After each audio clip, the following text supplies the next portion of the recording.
In global, kaya siya ang #1 networking company right now. Kasi technically, nag-start ang In Global 2005 September. Ito yung wala pang official launching. Ito naman yung taon na lahat ng halos networking companies nagsara. In short, ito yung pinaka-downfall ng networking industry. Na ang nangyari, habang nag-start ang In Global, since wala masyadong kalaban, nakabuelo.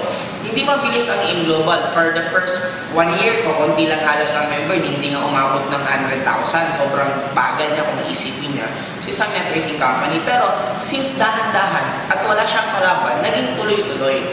Nung tumuloy-tuloy na medyo lalong lumaki na yung In Global, ang kagandahan dito, maraming na-anticipate kasi ang company. Una, ang goal ng company, kaya siya pinangalanan na In Global, hindi lang para In Global ang dating Talaga ang goal ng company is maging global. Kaya ang kinuha ng product mismo ng In Global, hindi lang galing sa Philippines. Hindi sa dinidegrade ko yung produkto ng Philippines. Kaya lang, magiging dilemma kasi pag ang product natin galing mismo sa Philippines, ang magiging dilemma nun, automatic, pag ibebenta mo, halimbawa, ibebenta mo sa first world country, yung Amerikano, ibebenta mo ng produkto, tatanungin ka, saan galing? Sasabihin ng Philippines.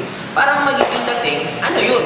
Di ba? Parang, anong product yan? Ba't pa kami bibili ng produktong galing Philippines kung meron naman galing ng US? Kaya ang ginawa ng In Global, kumuha sila ng product mismo, isa sa pinakamagaling gumawa ng food supplement. Ano yun? Yun na yung Nature's Way, na actually siya yung household name halos ng food supplement sa United States. Yun ang ginawa ng company. Kaya ngayon, nakakabuelo, magpumutang ang In Global sa iba't ibang country kasi nga maganda yung produkto at hindi na masyado nahihirapan.